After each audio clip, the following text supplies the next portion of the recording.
Hello, this is another one of my videos in a series on literacy and culture, this one dealing with language varieties. Almost all of us learn how to speak and use language, but we do not learn the same language. Learning a particular language gives us membership of a particular language community. These vary enormously. There are an estimated 6,000 to 7,000 languages in the world today still spoken. This range in estimates is partly due to the difficulty experts have in clearly differentiating between languages and dialects. How distinctive do dialects have to be before they're counted as different languages? Languages vary greatly in their global presence. There are a small number of languages which are each spoken as either a first or second language by hundreds of millions of people. One estimate identifies 9 languages, each with over 200 million speakers. English, Mandarin Chinese, Hindustani, that's Hindi and Urdu together, Spanish, French, Standard Arabic, Bengali, Russian, and Portuguese. Together these languages had 5,000 million, over 5,000 million speakers. In 2022, that's 66% of the world's population. That cumulative total is misleading, however, as it will include those who speak 2 or more of the top 9 languages. But even if we confine the estimate to first language speakers, then they together, this group of 9, total 2,890 million people. That's 36% of the world's population. In addition to these 9, there are around 80 languages which serve as national languages in various states, and another 600 or so which have some sort of official status within one country or another. This leaves perhaps over 6,000 languages which serve as local vernaculars for one group of people or another, some of them for tiny populations of only a few thousand, or even only a few hundred or less. Languages also vary enormously both in the range of their vocabulary, the sound systems they employ, notably consonants and vowels, but also features such as clicks, nasalizations and tones, and the way that they are structured, the order of parts of speech, the combination of syllables, inflections, and grammar. Languages change over time. Physical separation of one part of the language community from another can give rise to variations of speech and language usage, expressed in different accents, dialects, and even separate daughter languages. It's generally possible to work out family trees of related languages because of underlying similarities between them. For example, the European Romance languages, which include Italian, French, Spanish, Portuguese, and Romanian. And in some cases, the historical development of these sister languages can be readily discerned. In the case of the Romance languages, they were all originally at least partially derived from Latin. Linguists also identify superfamilies, which embrace a number of separate language families which are believed to have diverged from each other in the distant past. For example, the Indo-European superfamily, which includes most of the languages of Europe, the Iranian plateau, and northern India. Note that some superfamilies have been far more intensively studied than others, and that the relationships between their component languages and language families are known with far more certainty. Some linguists' proposals for superfamilies are definitely speculative and have not gained universal support amongst their fellow linguists. We can also note that some languages are language isolates. That is, they appear to be completely unrelated to any other known language, as in the case of Basque, or to have only extremely distant relationships with other languages. For example, both Albanian and Armenian have been placed within the Indo-European superfamily, but are isolates within it. I'll return to these language families in later videos. Within an identified language community, there is often considerable diversity of speech, both geographically and in terms of social divisions within the society defined by that community. But as long as these variants are recognizably related to each other, they are still judged to be part of the same language community. These variants are termed dialects. The distinctiveness of particular dialects varies considerably, and in some cases they can only be understood by speakers of other dialects with considerable difficulty. This may even occur between speakers with different regional accents. There is often a dialect continuum in which adjacent dialect communities can understand each other, but dialect communities which are more distant from each other may find their speech mutually incomprehensible. In such cases, the identification of particular variants as dialects or as separate languages becomes a matter of subjective and often political judgment. Thus, whilst the separate language communities of continental Scandinavia, that's Denmark, Sweden and Norway, have a high level of mutual intelligibility, those of the far west and the far east of the Arab world do not, but are nevertheless widely regarded only as dialects. Despite this ambiguity, the distinction between languages and dialects remains useful, however. Social factors often play a major role in differentiating variants of a particular language, with some variants carrying more social prestige, whether because of their association with a dominant social group or with a higher level of education. Differences in accent are also relevant here. The high social prestige of a particular dialect and accent is often formally reinforced by a country's education and media systems, with everything from approved study materials in schools to the presentations made by television newsreaders being delivered in the favoured dialect and accent. There may even be an official national body, such as the Académie Française, charged with ensuring the maintenance of approved standards of language. Correspondingly, some dialects, accents, and minority languages do not receive official support and may even be derided as inferior. We can note that there are also situations in which the language of the ruling elite can differ completely from that of the common people, as for example in the early period of Norman England, where the elite spoke French and the common people spoke Old English. There are also different discourse communities or communities of practice which share a common specialized language used in their profession or their particular enthusiasms. For example, lawyers, healthcare professionals, fans of a particular sport or music genre. These specialized jargons can be extremely important, allowing medical practitioners, for example, to engage in precise and detailed discussions with their colleagues, freed from the ambiguity of everyday speech.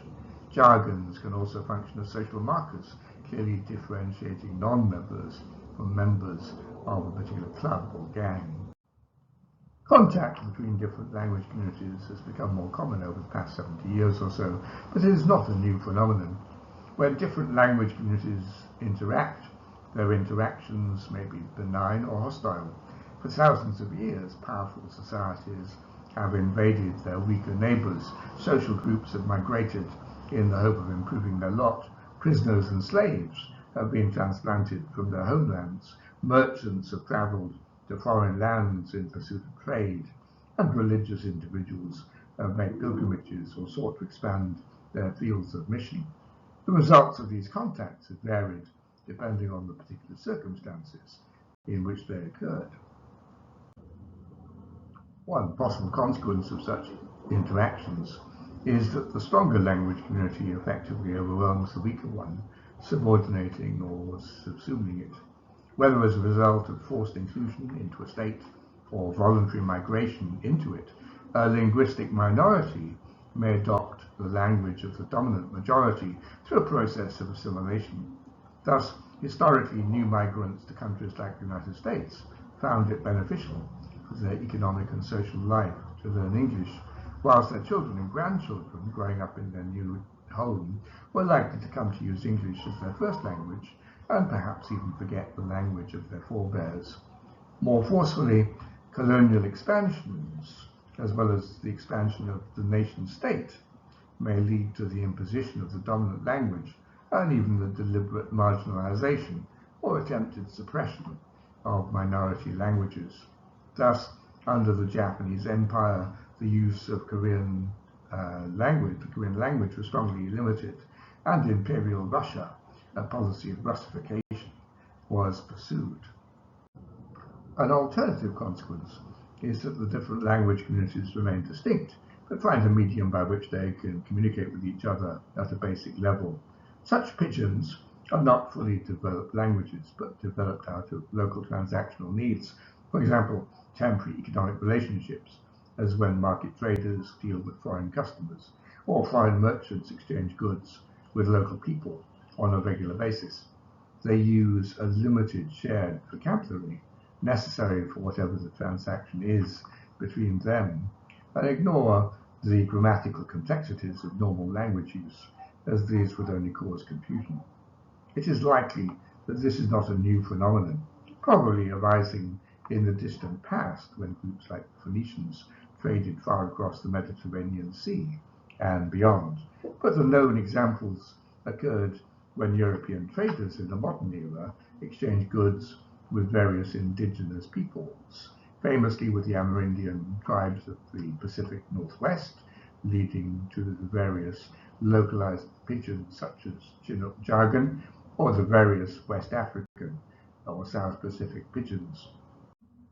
If the transactions between the original separate language communities become well established among the population over several generations, then the original pidgins may develop into what are termed creoles, which are fully developed languages with their own complex structure in order to perform all of the functions required of a proper language, and which are transmitted on to the next generation by the children of the community. The most notable examples of these are found in the Caribbean, first arising amongst the enslaved Africans as a way of communicating with the European plantation owners as well as with their fellow slaves, and mixing together elements drawn both from their African heritages and their European owners, as with the Haitian Creole and Jamaican Patois, prime examples of French and English-based Creoles, respectively. Other examples are found both in Papua New Guinea with Tok Pisin, Vanuatu with Bislama, and West Africa, such as the Creole of Sierra Leone, all developing out of colonial-era transactions. Another cause of language change is that of proximity to other, and sometimes completely unrelated language communities. Thus, reference to the language area, as in the Balkans, where a number of language communities have coexisted in the same area for hundreds of years, some speaking Slavic languages, such as Slovene, Serbo-Croat, and Bulgarian, others Romance languages, like Romanian, or Turkic, like Turkish, and others again language isolates within the Indo-European language family, like Albanian and Greek. Under such conditions, mutual influences have developed, such that there are several pan-Balkan language features. Again, the unusualness of English within the Germanic family of languages must be seen in the context of successive interactions with Celtic, Norse, and Norman French speakers. Changes in language also result from new discoveries and inventions, as well as the development of particular intellectual traditions.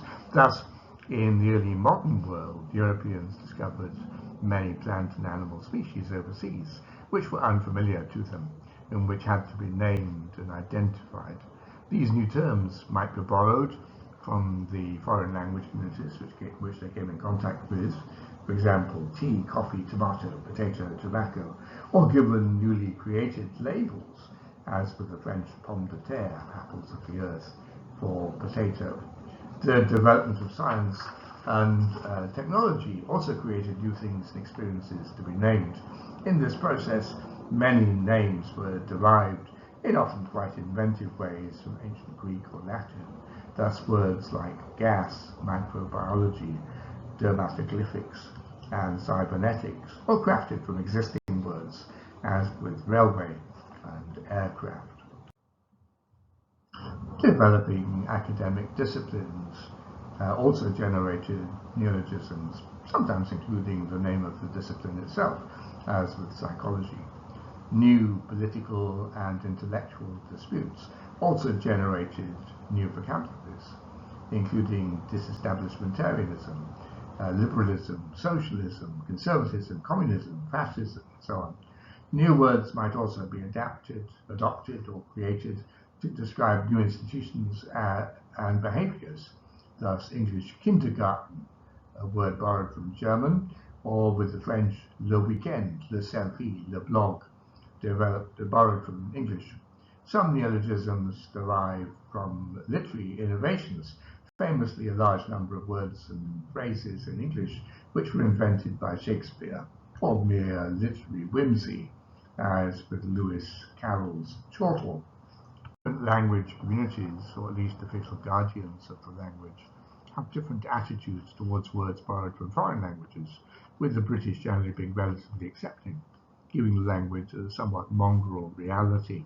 English has apparently borrowed words from some 350 foreign languages, whilst the French and Chinese have generally been resistant, seeking to maintain their language's purity. Attempts to resist foreign imports may not always be successful, however, as in France, where official attempts to limit imports, mainly from English, are thwarted by popular acceptance of at least some of them. Another factor impacting language diversity has been the modern rise of the concept of the nation-state. States have varied and continue to vary greatly in their language policies, and while some have opted for an official national language, others have adopted deliberate policies of multilingualism at either a national or regional level. This issue can be extremely contentious, raising issues of the language rights of minority populations. The option chosen by each state affects many aspects of people's lives, including which language or languages citizens can use when dealing with government agencies, and which language or languages are used for instruction in educational institutions. Countries with the least problems in this regard are probably those in which either the overwhelming majority of the population can speak a particular language, or those in which there are an enormous number of spoken language communities. In the first case, they may not need to opt for an official language. Their national language is obvious, as in the case of Australia. In the second case, there may be no obvious national languages, and most citizens are willing to accept some relatively neutral language as the official one, as in several African countries in which English is used, including Namibia, Nigeria, and Uganda, or in Tanzania, where the national language of Swahili seems uncontentious. Countries in which language issues pose a problem are often those in which there are a relatively small number of major language groups and no obvious national language. In these cases, potential tensions may be avoided or lessened by recognizing several languages as having national or at least regional status officially. Switzerland has often been seen as particularly successful in this regard, with German, French, and Italian all being recognized as official languages nationally, and individual cantons having their own official languages. When eventually I get around to making some videos about regional cases, we can return to that question. So many thanks for listening. Next week we'll talk about writing systems. Have a good day.